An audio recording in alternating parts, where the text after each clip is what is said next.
Stop, you haven't subscribed to the channel yet. Subscribe now, we have new stories every day. Now let's go. I knew that everything would change as soon as I went to the new school. I was born and raised in Philadelphia, and moving an hour away from the city definitely required some adjustment. By adjustment, I meant that I had to learn to live with it. At my father's request and my mother's insistence, I kept myself in check and stayed out of trouble.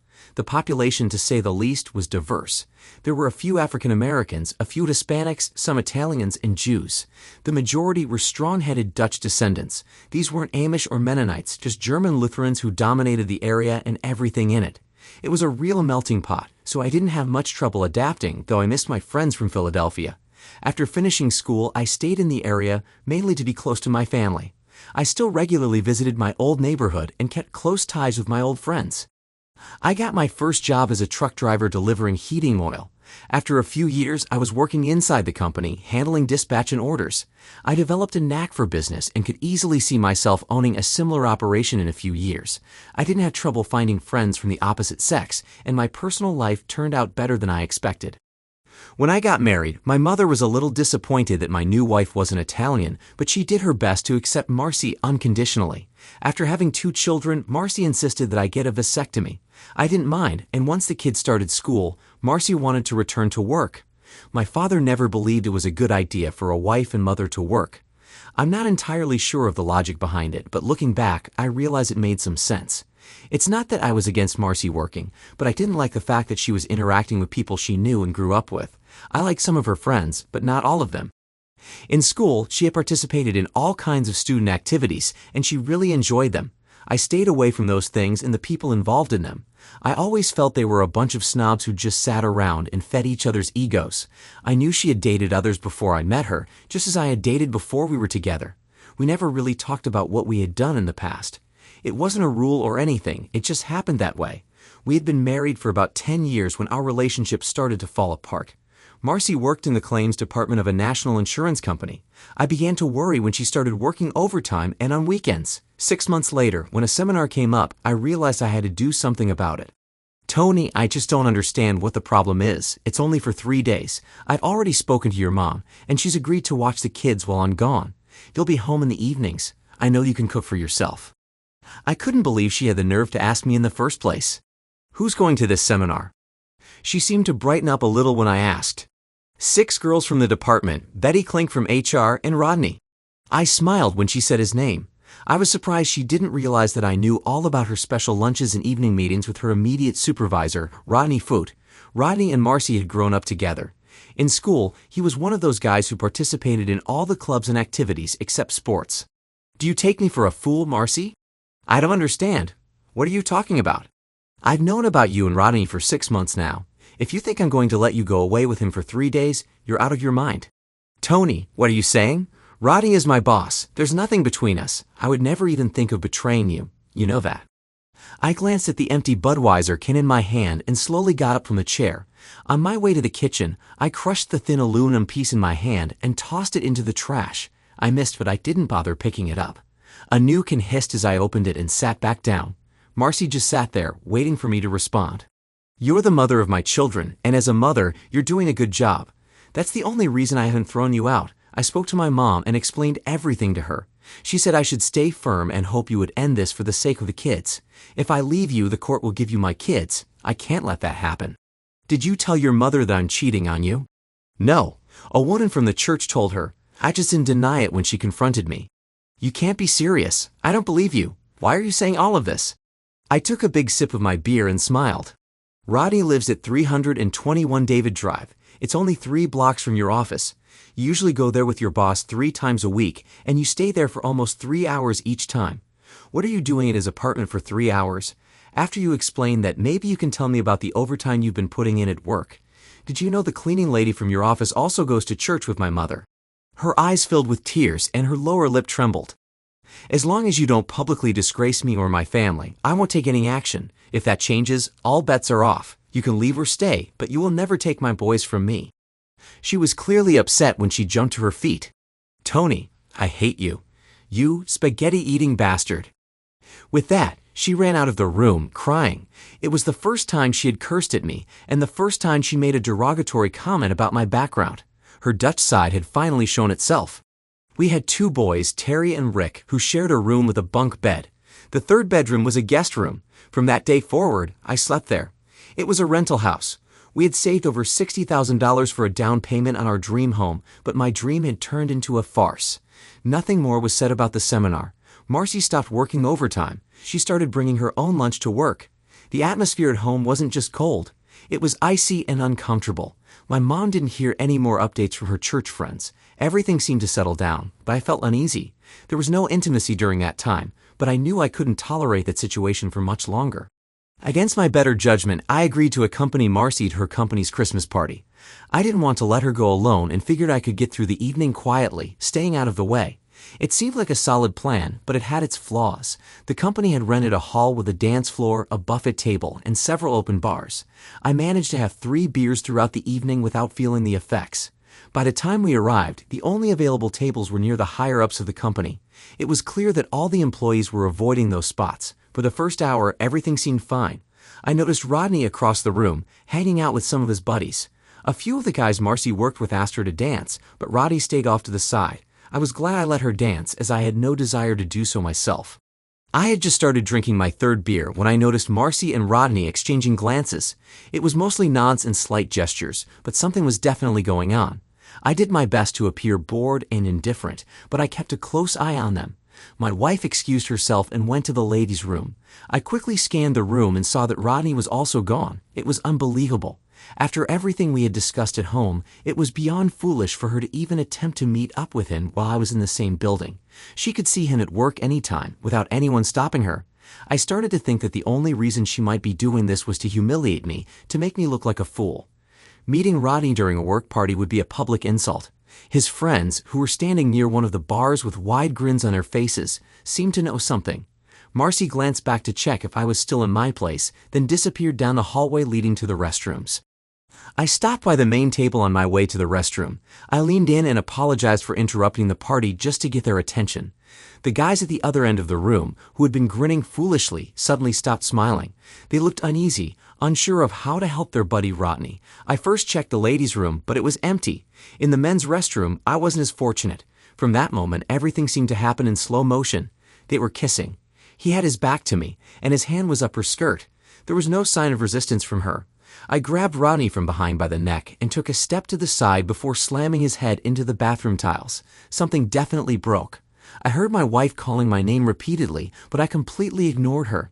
I turned Rodney around, and blood from his broken nose splattered on my shirt. He slumped but remained on his feet, so I landed a solid punch to his stomach. He collapsed, vomiting immediately. Marcy pulled at my jacket sleeve, trying in vain to stop me. It was silent in the main hall when I dragged Rodney out by his tie. I might have been choking him, but I didn't care. The band had stopped playing, and everyone was watching as I dropped him to the floor. I looked around to see if anyone wanted to help him, but no one did. Sorry for ruining your wonderful party. I'm leaving now, but I'll leave my wife here to entertain you. Take her home when you're done. Rodney was on all fours, trying to get up. His face was a bloody mess. Marcy stood in the doorway, mouth open. It was hard to tell if she was upset about what I had done to her lover or about what I had just said to her coworkers. In truth, it didn't matter to me. I noticed that Rodney was standing right under the mistletoe, and I couldn't help myself. Before leaving, I gave him a kick he would remember for a week. He immediately collapsed forward, hitting his face on the floor again. It must have hurt. No one said a word. I called my mom from the car and asked her to pick up the boys. Leaving town for a few days seemed like a good idea, and I didn't want to leave the kids with their mother. I was sure she wouldn't be able to take proper care of them. As I drove, I made plans without really knowing what I would do or where I would go. My boss didn't mind giving me a week off. By the time I got home, Mom and Dad were already there. After paying the babysitter, I helped the boys pack. My bag mostly contained socks and underwear, but I threw in a few shirts and pants just in case. Before leaving, I took the money box from the basement rafters. Banks were paying less than 1% on savings accounts, so I decided to keep the money at home. I know it's not wise to keep $62,000 in cash at home, but I guess that's something I inherited from my mom. She used to keep large stashes of supplies all around the kitchen. I was just turning off the lights when a taxi pulled up and Marcy got out. She came in and sat quietly on the couch. She looked more concerned than angry, more upset than scared. I told you there was only one rule. Don't humiliate me or my family in public. You just couldn't resist, could you? I waited a bit for her to start crying, then walked out the door. It was just after 9 when I hit the Schuylkill Expressway. Damn, the party hadn't lasted long, at least not for me. I decided I would spend a few days in Atlantic City before heading back home. But first, I needed to see my old friend Sal. Sal owned a diner in the old neighborhood. It wasn't one of those flashy places you see in travel shows about Philadelphia, but more of a convenience for the locals. His main income came from other ventures that most of us either ignored or quietly participated in. He lived upstairs and worked in the back room. It felt like the old days. After I explained my situation to him, he agreed to help me. Tony, this is going to cost you 20 grand. Are you going to handle this yourself, or should I set up an alibi for you? I thought it through. No problem. Do you want things to get messy or stay quiet? Clean, no mess. You're going to need to be away for a few days. Have you made any plans? No, I was thinking about heading to Atlantic City. How about 6 days and 7 nights at the Taj Hotel? What are you talking about, Saul? I got some future plans. I think it'd be good for you. Sounds tempting. You going alone, Tony? Yeah, this all happened spontaneously. I didn't have time to invite anyone along. You shouldn't be alone. You need someone to confirm you were there. Hold on a minute. Sal picked up the phone and dialed a number he clearly knew well. Carla, it's Sal. Get yourself ready and bring yourself over here. There was a brief pause. No, nothing like that. You're going on a vacation. He chuckled as he hung up the phone. Tony, do you remember Carla, my brother Michael's oldest daughter? Yeah, the chubby little girl with dark brown eyes. I remember. She was always laughing. How old is she now? Saul smiled when I remembered his niece. She's 23 now, Tony, and she's not chubby anymore. Suddenly, I realized that Carla was going to accompany me on this trip. I felt a bit awkward since she was Sal's niece, but well, he had arranged everything. Tony, do you have a credit card? I've got 2 of them. I was planning to cancel them on Monday morning. Nope, don't do that. I want you to use those credit cards as much as possible. Dining out, room service, maybe even some cash advances at the casino. But don't go overboard. You need to leave a trail to prove you were there. Space out the charges so it doesn't look like you could have snuck back home. It might cost you a couple thousand, but that's cheap insurance. Sal knew his business. Everything made sense. As I was processing all of this, Carla walked in. Tony, I haven't seen you since you moved away. You're looking good. Now I understood why Sal had been smiling. Carla was stunning. She had those striking dark eyes, and the childhood chubbiness she once had seemed to have shifted to her figure. In my awkwardness, I nearly knocked over my chair when I stood up. Tony needs someone to keep him company in Atlantic City for a few days. Are you up for it? Sal asked. Her mood seemed to shift slightly when he said that. Aren't you still married? She asked, directing the question at me. Before I could respond, Sal jumped in. His marriage is over, Carla. Tony just needs some company right now. I knew you always liked him, so I thought of you first. Saul, I'm not going to break up anyone's family. It's unfair of you to ask me. Besides, I'm not one of your girls. Why don't you send one of them instead? I'm not expecting you to sleep with him. Just keep him company and help him forget his problems. Carla had a puzzled look on her face, as if she had just realized something. She wasn't just beautiful, she was sharp too. I'm sorry, she said, glancing between Sal and me with a slight smile. I'd be happy to go with you, Tony, but you have to promise to buy me some saltwater taffy. Now we were all smiling. Give me about an hour to get ready. And don't let him drink anything, Sal. I don't want to be traveling with a drunk. I think I saw her wink at me as she went to gather her things. While Carla was gone, Sal and I resumed our conversation. He gladly accepted my $20,000 and promised complete satisfaction. The trip to Atlantic City was uneventful, except that I had to tell Carla in detail about the problems I was having with Marcy. Her only comment was, "Oh, the poor kids." Carla frowned when she saw the 2 beds, but luckily she didn't notice my quiet chuckle. I was almost certain that by the end of the week, we'd only be using one of them, all in due time. We did some light gambling, but didn't go overboard. I was smart enough to know that, in the end, the house always wins. Carla was happy playing the quarter slots, and I was just looking for ways to pass the time. We spent more time eating and walking along the boardwalk than anything else. Of course, we went to all the shows in town. The first night, I acted like a true gentleman, but by midday of the second day, things had heated up between Carla and me. My mom had been right. I should have married an Italian. It felt natural, and I didn't feel like I was doing anything wrong. On the 4th day, we were getting ready for dinner when we had visitors. There were 2 of them, not in suits, but in casual jackets. Tony Randazzo, I'm Ray Fritz, and this is my partner, Rupert Marks. We're with the Special Crime Unit from Berks County. Can we have a few minutes of your time? Carla came out of the bathroom in her bra and panties. She glanced at the two men, then walked over to the bed to grab her robe. She seemed a bit embarrassed but understood they were likely here to see me. "Can you give me an idea of what this is about?" I asked. "We'd like to talk about your relationship with Rodney Foot." I didn't have a relationship with Rodney Foot, my wife did. For some reason, they seemed a bit uncomfortable. Fritz did all the talking while Rupert was busy staring at Carla. "We understand that, Mr. Randazzo. We also understand you had an altercation with him last Friday at the company's Christmas party." "Why are you asking? Is he pressing charges?" "No, he's gone missing, and we were hoping you might help us find him." "Gentlemen, before we go any further, I'd like to have someone from the Atlantic City Police Department present, and I don't need someone in a blue suit. If you can't arrange that, I'll need a lawyer. My lawyer is from Reading." They didn't respond immediately. "Carla, get dressed. We're going to dinner. Sorry guys, but we have a reservation for 6 o'clock. The steaks at Safari are fantastic. I'll probably be back home this Friday. Do you want me to come in and talk to you then?" They looked a little stunned. "Why do you think something happened to this guy? Maybe he just left town for a while," I asked. "A taxi picked him up on Sunday morning when he checked out of General Hospital, and no one has seen him since." Carla finished getting dressed, and I was putting on my jacket. "All right, I've been here since Friday evening, and the hotel staff can confirm that. Now, if you'll excuse us, we're off to have some steaks. Do you have any more questions?" "Yes, but they can wait until Friday. We'll expect you then." I simply nodded and gently showed them to the door. We all took the elevator down together without saying another word. When we reached the lobby, they spoke with the hotel security while Carla and I went for a walk. Terry and Rick pounced on me when I got home. The saltwater taffy made everything even sweeter. Marcy, on the other hand, was a bit distant. It was clear she had no idea what was expected of her. After the conversation with the police, I spent the rest of the day with the boys. That evening, I planned to talk to Marcy.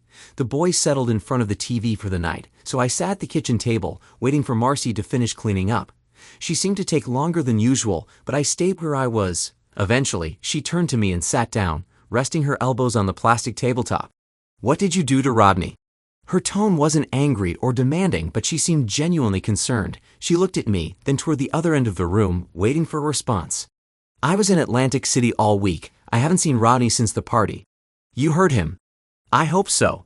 He spent 2 days in the hospital. You broke his jaw and his nose." "He deserved it." She seemed to run out of questions. "What were you doing with him in the men's restroom?" I waited a few seconds, but she didn't answer. "Why did he put his hand under your skirt?"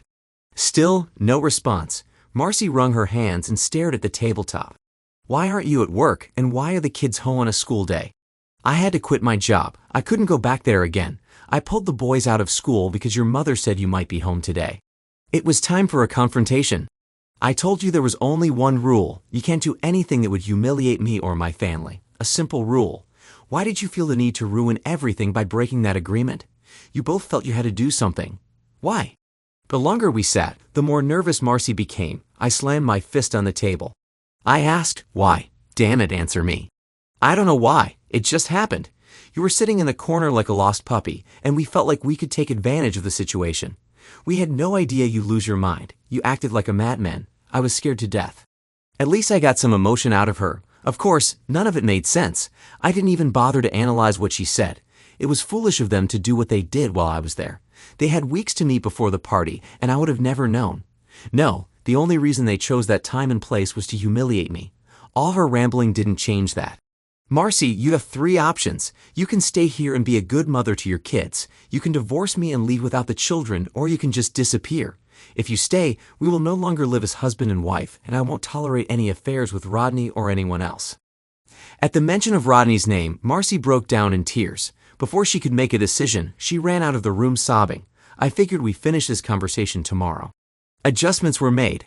I rented a small apartment a few blocks from the house. It was close enough for the boys to come over anytime they wanted. Carla moved in with me.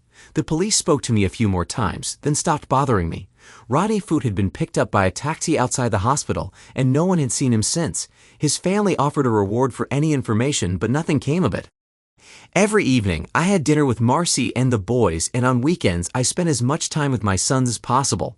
It was obvious to everyone that Marcy and I were no longer a couple, though we were still married.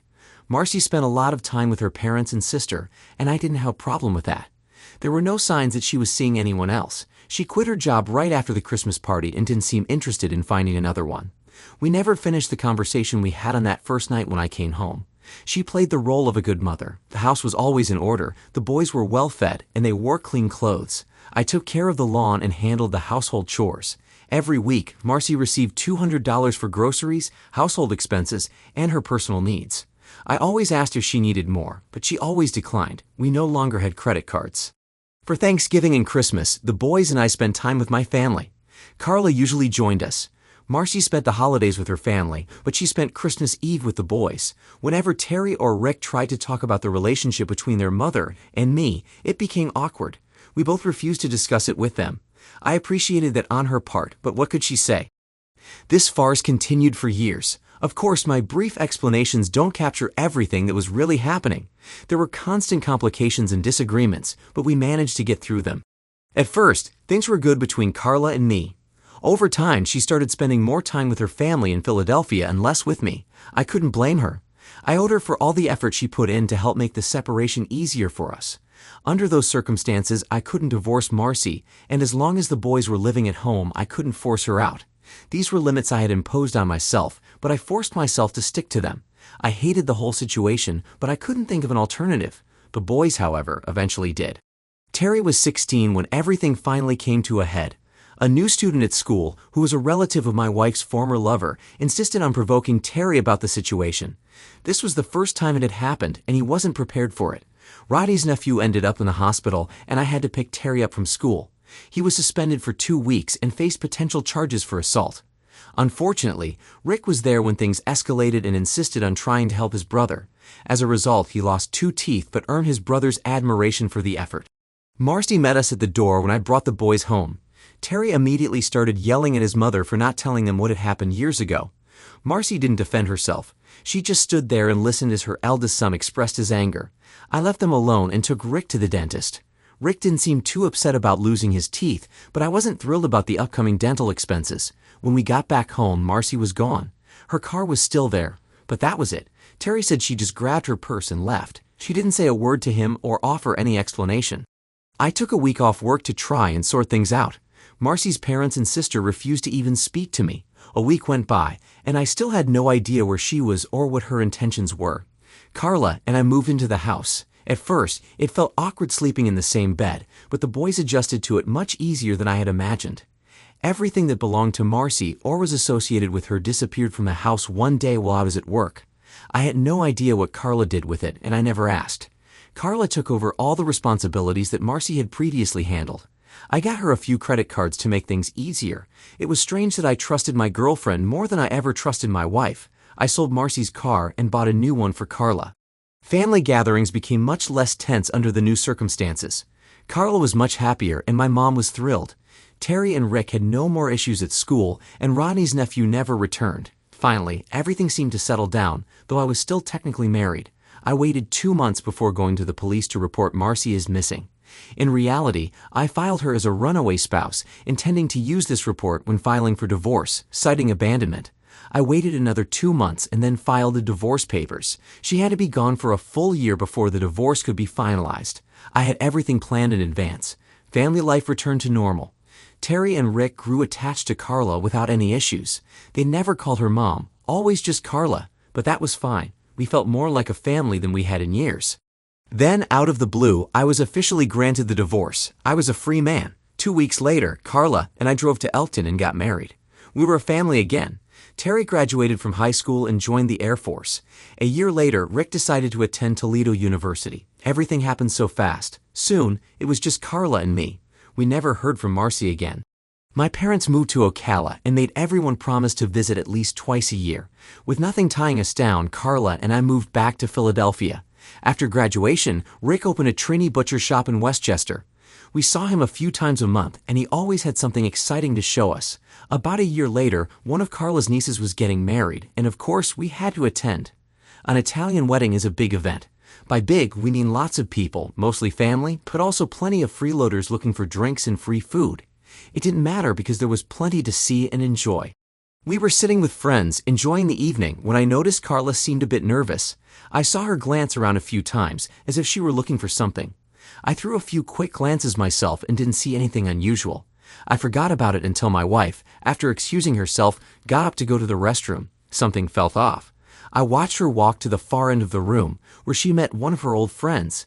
There was a lot of chatting and a bit of showing off, but everything seemed to be going smoothly. Carla never made it to the restroom. Instead, she approached one of Sal's assistants. She gestured toward the table where her friend had just been. At the table sat 3 guys and 3 girls. The guys looked like they were trying to act tougher than they were, while the girls were overdressed and looked out of place. Carla returned with a thoughtful but confident expression on her face. "Tony, we've got a bit of a problem. I figured that from the way you were walking around the room. Care to explain?" "Listen, you need to stay calm. In a few minutes, one of the guys at Gina's table is going to come over here and try to provoke you." "What do you mean by provoke?" "He's going to say something offensive about me to get under your skin. When you go outside to fight him, all 3 of them will jump you." "What am I supposed to do? Let him get away with it?" "Play along with him, at least until Bobby V and the other guys get into position. You might have to deal with one of them, but that'll be the worst of it." "What do you mean by play along?" "Let him insult me, and then agree with him. If he calls me a name, ask him how much he's willing to pay. Something like that. Whatever you do, don't let him get under your skin." "What led to all of this? What did I do to these guys?" "Look at Gina's table." "Yeah." "See that woman with the short platinum hair?" "Yeah." "Look closer." "Holy crap, that's Marcy. What the hell is Marcy doing here?" "Marcy's boyfriend is somehow connected to the bride. Looks like she's still angry at you and convinced him to set you up when she realized you were here. I think she's out for revenge. While you and Sal's guys handle things, Gina and I will have a talk with Marcy in the restroom.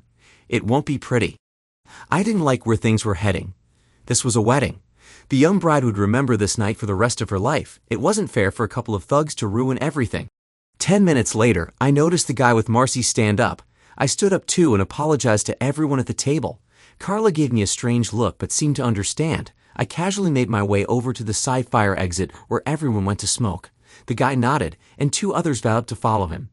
What they didn't notice were the 3 guys who approached them from behind, coming from the back of the bar, holding baseball bats they had stashed behind the counter. There were about 6 guys smoking by the fire exit. When I told them to clear out, they left without argument. I guess there was a certain firmness in my voice.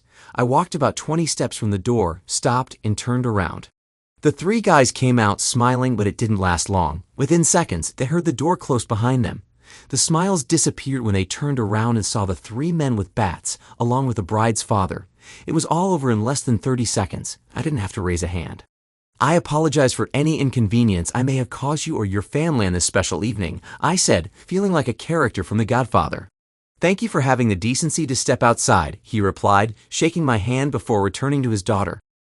I thanked Sal's guys for their help and went to find Carla. They stayed behind to clean things up. I felt it was time to leave. Carla was nowhere to be found, and the table where Marcy had been sitting was empty. Rick was there with a few of his friends and had heard about the commotion. He found me at the bar, ordering another beer. "Dad, what the heck is going on?" My first instinct was to bite my tongue and say nothing. That didn't work. "Your mom was here with her new boyfriend." "That's all I need to know," he said with a grin, turning to the bartender to order a beer for himself. We sat and talked about various things for about an hour. Finally, Carla appeared, looking a bit disheveled. "Where have you been?" She gave me a sly smile. "Gina and I had to take your ex-wife to the hospital. She wasn't feeling too well." Rick and I couldn't help but laugh. "Tony, can we go home now?" It had been a long night, but it was a lot of fun. We never saw Marcy again.